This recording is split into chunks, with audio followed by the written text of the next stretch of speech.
नमस्कार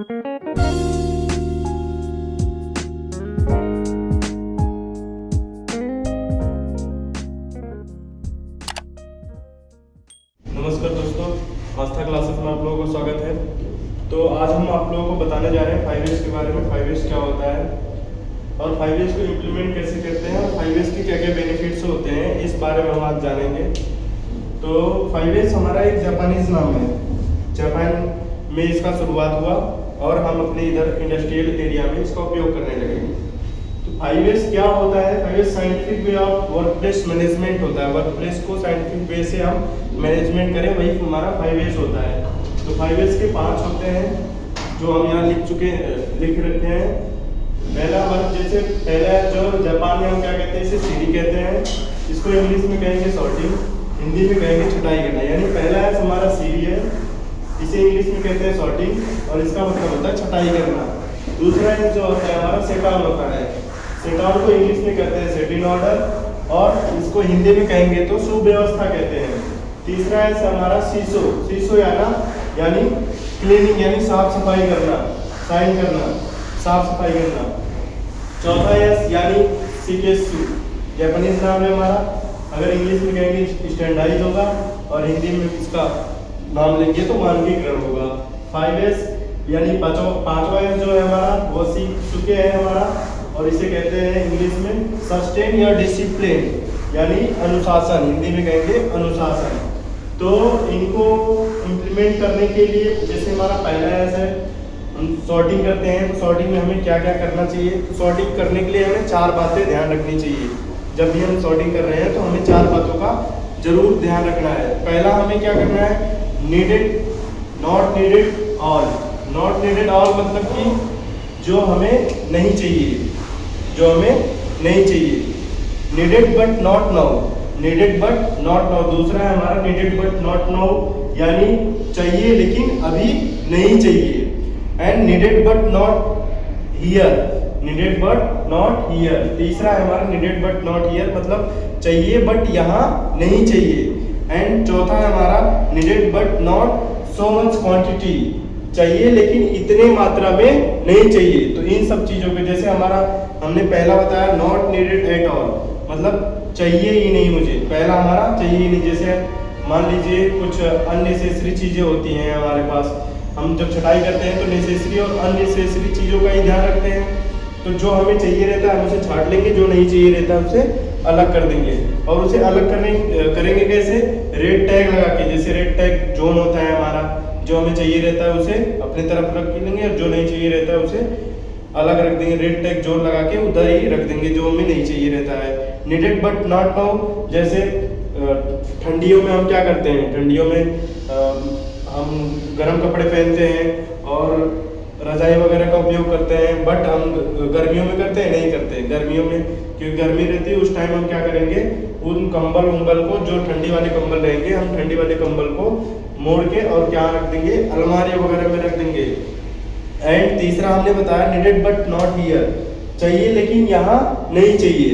जैसे हम किचन का उदाहरण ले लें, किचन के सामान जो होते हैं, जैसे दूध हम लेते हैं तो दूध कहाँ रखते हैं? किचन में रखते हैं, ना कि उसे बेडरूम में लाके रखेंगे। तो ऐसे सामान जो हमें यहाँ नहीं चाहिए बट दूसरी जगह चाहिए तो वो वहाँ रखेंगे। Needed but not so much quantity, चाहिए लेकिन, चौथा हमारा needed but not so much quantity, चाहिए लेकिन इतनी मात्रा में हमें नहीं चाहिए। जैसे हमें क्या होता है, अगर हम उदाहरण लें कि हमारे खाने का डोज है, मीन्स हम डेली कितना 2 रोटी खा रहे हैं और हमें मिल जाए 4 रोटी, तो हम 4 रोटी खा सकेंगे? नहीं खा सकेंगे। तो हमें 2 ही रोटी चाहिए तो हम 2 ही रोटी क्वांटिटी में हम ले लेंगे। तो ये हो गया हमारा पहला है सेमी छटाई करना। इनमें और भी बातें ध्यान रखनी होती है। क्या होता है? जैसे रेड टैग होता है, रेड टैग का उपयोग किया जाता है। इसमें रेड टैग क्यों उपयोग किया जाता है? इसका उपयोग विजुअल सॉर्टिंग के लिए किया जाता है, ताकि हमें दिखता रहे कि मतलब कि कौन से सामान हमें चाहिए, कौन से सामान हमें नहीं चाहिए। नेसेसरी एंड अननेसेसरी थिंग्स हमें ये होने चाहिए, पता होना चाहिए। गाइडलाइंस होते हैं इसके सॉर्टिंग के। गाइडलाइन अगर बात करें तो गाइडलाइन में क्या होता है? पहला हमें जैसे ऑब्सोल्यूट होता है, पहला गाइडलाइन हमारा है एब्सोल्यूट का। एब्सोल्यूट मतलब कि जैसे जिग फिक्सर जो भी हमारे हैं वो एब्सोल्यूट हो गए हो, तो उसे हमें क्या करना चाहिए? उसे अपने ऑब्सोलीट है तो उसे हटा देने चाहिए, उसका उपयोग हमें नहीं करना चाहिए। एंड दूसरा हमारा है डिफेक्टिव। डिफेक्टिव यानी कि ऐसे पार्ट जो क्या हो चुके हैं, हम यूज में नहीं कर रहे हैं, ऐसे पार्ट जो हम यूज ही नहीं कर रहे हैं, तो उन पार्टों को हमें क्या करना चाहिए, उन पार्टों को हमें हटा देना चाहिए। एंड अगला हमारा है स्क्रैप। स्क्रैप भी हम स्क्रैप क्या करते हो, स्क्रैप हम क्या करेंगे, जो भी स्क्रैप रहेगा उसको स्क्रैप एरिया में रख देंगे, ना कि इधर हम रखेंगे तो हमारे पार्ट्स में भी मिक्स हो सकते हैं। एंड नॉट इन प्लेस, जो चीज़ जहाँ रहनी चाहिए उसे वहाँ रख देनी चाहिए। एंड अननेसेसरी है, एक्स्ट्रा हो गया, जैसे हमें अननेसेसरी में क्या हो जाता है, जैसे एक्स्ट्रा कुछ चीज़ें हैं उसे क्या करेंगे, हटा देंगे, वो हम अपनी क्वांटिटी में नहीं लेंगे। तो सॉर्टिंग में कुछ इसी बातों का ध्यान रखना चाहिए हमें। एंड सेकंड है से यानी सेट ऑन, यानी सेट इन ऑर्डर, यानी सुव्यवस्था करना। क्या करना, सुव्यवस्था करना। तो इसमें हम क्या करते हैं, एक हमारा इसमें एक बात है उसको ध्यान रखना होता है। वो बात क्या है, जैसे एक थीम है, थीम बोले तो place for everything and everything in its place, मतलब कि हर एक चीज़ों का एक निर्धारित जगह डिसाइड किया जाए और उन चीज़ों को उसी निर्धारित जगह पे ही रखा जाए। तो इसमें हम एक उदाहरण लेते हैं शैडो बोर्ड का। कौन सा, शैडो बोर्ड। शैडो बोर्ड में क्या होते हैं, जैसे कि मेंटेनेंस वाले हो गए, वो क्या करते हैं, हथौड़े का उपयोग करना है तो हथौड़े की जगह हथौड़े को टांगते हैं। और एलनकी वगैरह है, जो एलनकी है उस जगह पे, जैसे 5 की एलनकी, 6 की एलनकी, 7 की, जितने नंबर की एलनकी है उस एलनकी को उसी जगह पे रखेंगे, ताकि उन्हें ले जाके उपयोग करके और उसी जगह पे लाके रख दें। दूसरों को ढूंढने में भी आसानी रहेगी और उनका काम भी होता रहेगा। और अगला हमारा है टोकन बोर्ड। टोकन बोर्ड बहुत अच्छा ही उदाहरण है हमारे लिए। टोकन बोर्ड में क्या होता है, जैसे कि कोई भी किसी को मान लीजिए हथौड़ा चाहिए रहता है, तो हथौड़ा वहाँ से ले जाएगा और अपने नाम का वहाँ टोकन लगा देगा। इसका मतलब ये रहेगा, अगर जैसे मान लीजिए उदाहरण में लिया जाए, अगर अजीत को हमें क्या हथौड़ा चाहिए था, अजीत हथौड़ा लिया और वहाँ पे अपने नाम का टोकन लगा के चला गया, मतलब कि हमें यहाँ दूसरा, अगर जैसे दूसरा कोई भी आ गया, राम आ गया, मान लीजिए दूसरे का नाम है, तो वो आया वहाँ से हथौड़ा लेने, तो वो देखेगा कि मतलब यहाँ से हथौड़ा गायब है, बट यहाँ पे अजीत का टोकन लगा हुआ है, यानी अजीत ने हथौड़ा ले रखा है, तो वो डायरेक्ट अजीत के पास जाएगा। अगर उसे इमीडिएटली चाहिए रहता हो, नहीं चाहिए रहता हो, तो वो थोड़ी देर वेट करेगा, अजीत आएगा, फिर उसका जैसे ही कार्य होगा फिर वो लेके जाएगा अपना। तो ये दो उदाहरण बहुत बढ़िया हैं हमारे लिए, जैसे शैडो बोर्ड और हमारा टोकन बोर्ड का उदाहरण हो गया। इसमें क्या होता है कि जो हमें टाइम सर्च करने का रहता है, वो टाइम हमारा मतलब बच जाता है, तो वो टाइम सेविंग होती है, सर्च टाइम सेविंग हो जाती है हमारी। एंड अगला हमारा है, जैसे उदाहरण ले लें हम कंटेनर वगैरह के उदाहरण ले लें, तो कंटेनर में क्या होता है, जैसे कोई किसी कंटेनर में ऑयल रखा जाता है और वो ऑयल जोन हम डिफाइन कर दें, उनके ऑयल के जोन डिफाइन कर दें, यानी रेड जोन कर दें, इसके बाद उसका जोन कर दें, ग्रीन जोन कर दें। अगर ग्रीन जोन में है तो ऑयल तो सही है हमारा, रेड जोन में है तो यानी ऑयल खत्म होने वाला है, ऑयल को जल्द से जल्द भर दिया जाए, तो उसमें डिफाइन हुआ रहेगा, मतलब इतना लीटर इतनी क्वांटिटी में यहाँ पे रखा गया। इसमें क्या होता है कि search free and count free हो जाता है, कि मतलब आपको खोजने में भी आसानी रहेगा, मतलब इतना लीटर है, हमें इतना लीटर चाहिए, तब भी इस कंटेनर में इतना लीटर बचेगा, हम ये डिफाइन कर सकते हैं। तो ये कुछ उदाहरण रहे हमारे सेकेंड एस के। थर्ड एस क्या होता है हमारा, सीसो यानी साइन, यानी क्लीनिंग करना, यानी सफाई करना। सफाई करते समय हमें कुछ बातों का ध्यान रखना होता है कि हमें कैसे सफाई करना है।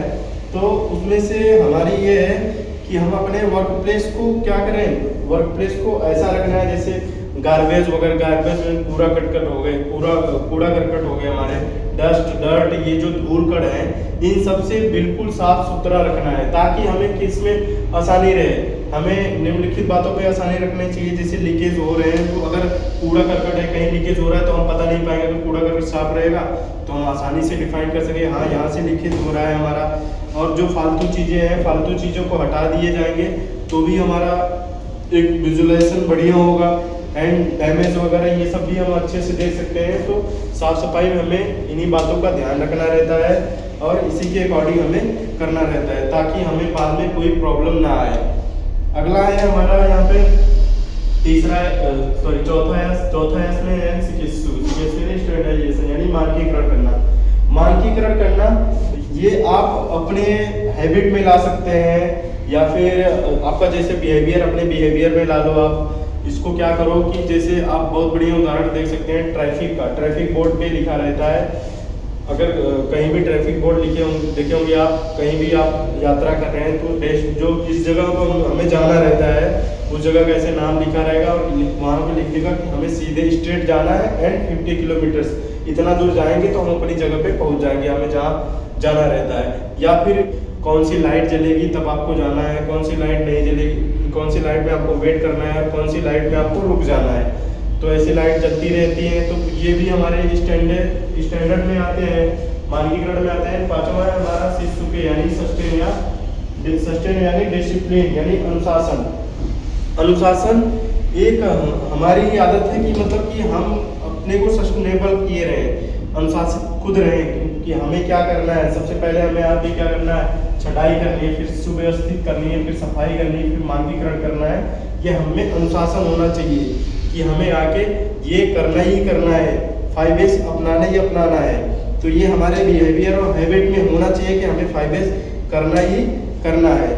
तो इनके अब 5S के हम जान के कैसे इम्प्लीमेंट करते हैं और क्या 5S होता क्या है ये जान के अब अगला हम जानेंगे 5S बेनिफिट्स क्या होते हैं, यानी इसके इम्प्लीमेंट करने के फायदे क्या होते हैं। इसके इम्प्लीमेंट करने से हमारी क्वालिटी यानी प्रोडक्ट की क्वालिटी जो रहती है वो बढ़ जाती है, प्रोडक्ट की क्वालिटी बढ़ जाएगी। अगला हमारा कॉस्ट रिडक्शन होगा और हमारे जो भी रिजेक्शन बन रहे होंगे वो रिजेक्शन नहीं बनेंगे और रिजेक्शन में भी कमी आएगी। डिलीवरी टाइम हमारी सही हो जाएगी, डिलीवरी करेक्ट क्वांटिटी में होगी एंड डिलीवर करेक्ट रेट में होगा। ये सबसे सेफ्टी में भी इम्प्रूवमेंट होगा, हमारा एक्सीडेंट के चांसेस नहीं रहेंगे और पॉल्यूशन के भी चांसेस नहीं रहेंगे, यानी कि पॉल्यूशन भी हमारा खत्म हो सकता है एंड इससे लोग क्या होंगे, मोटिवेट होंगे। तो दोस्तों ऐसे ही जानकारी के लिए हमारे साथ बने रहिए। आस्था क्लासेस आपके लिए रोज नए वीडियो लाता रहेगा। आप सपोर्ट करिए, लाइक एंड सब्सक्राइब करिए।